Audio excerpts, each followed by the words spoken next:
If you've broken your fingers and now you're out of the cast, you're out of the splint, you're ready to exercise, I'm going to share with you these 5 exercises that I do with my own patients. My name is Hoang. I'm an occupational therapist and certified hand therapist, owner of Hands-On Therapy Services in Miami, Florida. So if you're somebody who's suffering from finger fracture, stiffness, definitely give us a call and we can help you. But if you're just watching, I'm going to share with you 5 essential exercises I do with my patients. Now, you have to be ready to be moving. So depending on what's going on, you've got to talk to your hand surgeon if you had surgery, or talk to your therapist. So the first exercises, they're called tendon glide exercises, and there's actually 3 of them, but we're going to break them up individually.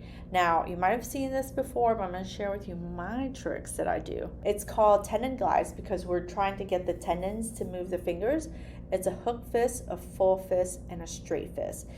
It all has to do with technique and in the order of which you do it. Full fist is what everybody wants, but that's actually the hardest to get. So when you go hook fist, full fist, it's actually really hard to do. So what we're going to focus first on is hook fist. The way I like to show my patients how to do hook fist is like this.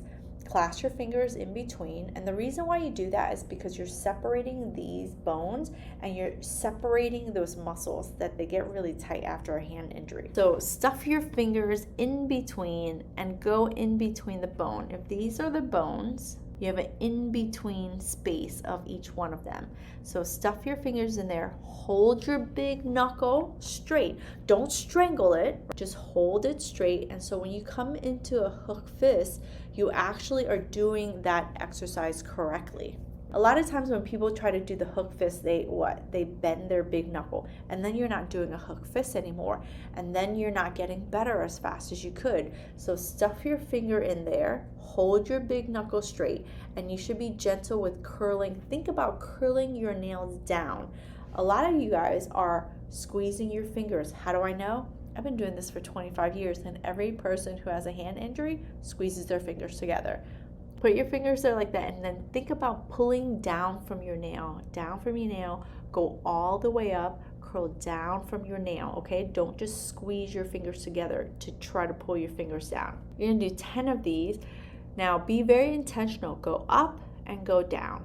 What I usually tell my patients is you want to do these active exercises 10 reps every 2 hours, depending on how severe you are. So that's a hook fist. And then the second one you want to do is actually called a straight fist, and that's this movement. So if you're able to bend your big knuckle, I always say drop it like it's hot because everyone's trying so hard to make a fist and they squeeze everything together and they're not moving their fingers well. So if you just think, let me drop my fingers, drop it like it's hot, right? They're just automatically going to come down. You're mindful of where your wrist is. So don't be like this. It makes it harder to make a fist. So bring your wrist back a little bit. And I like to use little props that you probably already have. You can use a marker. You can use your iPhone, right? If you're struggling with pulling your fingers down, use something thicker so you can feel like success. So a marker like this, I put it right here and then I just drop it like it's hot and then bring the tips of my fingers down to touch this marker. This is called a straight fist because you're bent at your big knuckle, bent at your middle knuckle, and straight at your little knuckle.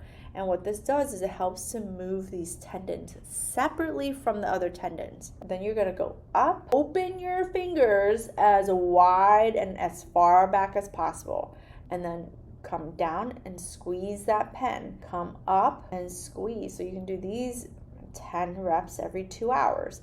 So it's very gentle, very easy. So hook fist, straight fist. And then once you're in that straight fist, once you touch your palm, now you can go and tuck her in,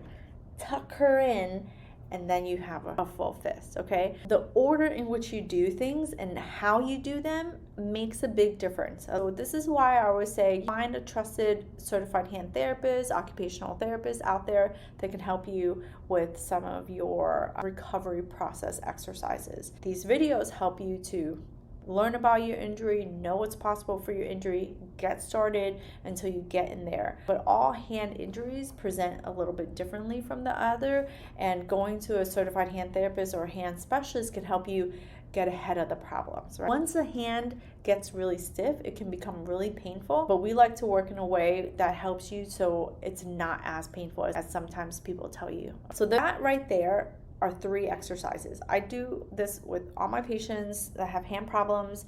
I mean, obviously in different orders based on their injury, but those top 3 are very good and very solid.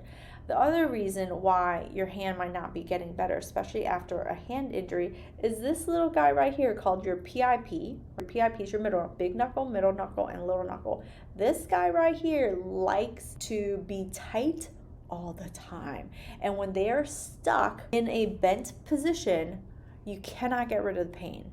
So look at my fingers, and then you can do this to your finger on a normal hand that doesn't have any injury. Check how far it goes. You see how soft it feels? See how flexible it looks like? Right? My fingers go back because I'm very hypermobile. I call it being very loosey-goosey. So I'm very loosey-goosey. Some people are stiff as a board, and I always say that people who are loosey-goosey, they feel stiff as a board. So you gotta be careful if you're loosey-goosey. Making sure you do your exercises correctly is extremely important. But look at my finger.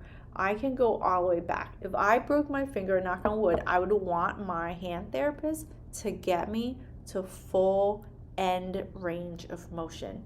If I cannot get to full end range of motion, what happens is my hand continues to feel stiff and it continues to be painful. So in order to get that knuckle straight, like if I broke my finger, I would want it to go all the way as straight as possible based on my injury. How do you do that? You gotta stretch it. I like to use my phone because everyone's on their phone all the time and you always have it. So all you do is you put your hand flat and you push down. So you have to have some leverage. So you see this bone, and this bone. When you put leverage, you don't want to push from here. See that line, right? This is where your crease is. You want to be right below that crease. Don't be above that crease. If you're above that crease, you're gonna be like this. You don't want that. You want to be below that crease. You see this line right here? That's where your crease is. You want to include the end part of the bone, and then you're gonna push down right here. So you can use your hand, you can be gentle with it, you can hold it, you can sustain it, and then you can go between bending it and straightening it. Bending it and straightening it. So that's exercise number 4. Do that and you'll accomplish 50% of your goal. All right, exercise number 5 is called blocking. You want to block. I like to use the edge of a table. You can use the edge of a book, anything that gives you a little bit of room to move. You're gonna hold this knuckle straight, hold this knuckle straight. You have to hold this knuckle straight.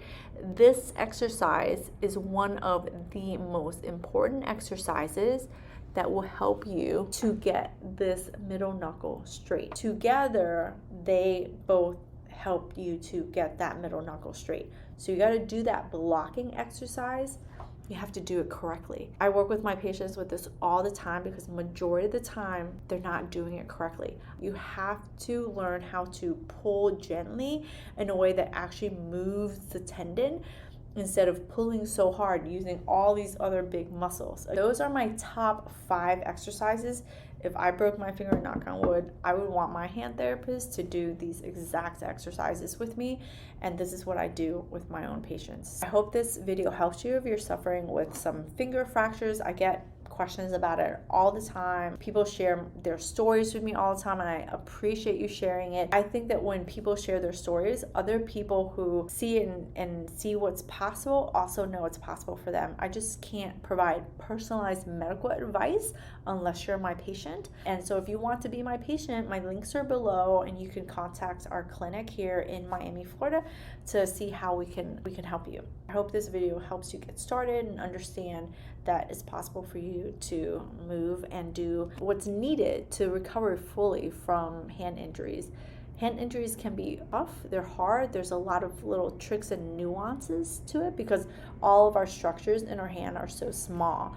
But I've gotten some great results, gotten my patients back to work. I had someone recently who broke both his fingers. We were able to avoid him having surgery, and he's back to work sooner than he thought, and he works with his hands. He's a carpenter, so we all work with our hands. I'm working with someone who works on the computer all the time, and just typing, just holding your phone and being on your phone, writing. We need our hands for everything. So fix it, and fix it really well so that you have longevity of the use of your hands. I hope this helps, and leave me a comment if you have any specific questions, because that also helps me to create more videos for you. Like, subscribe, and all the things. All right, thanks.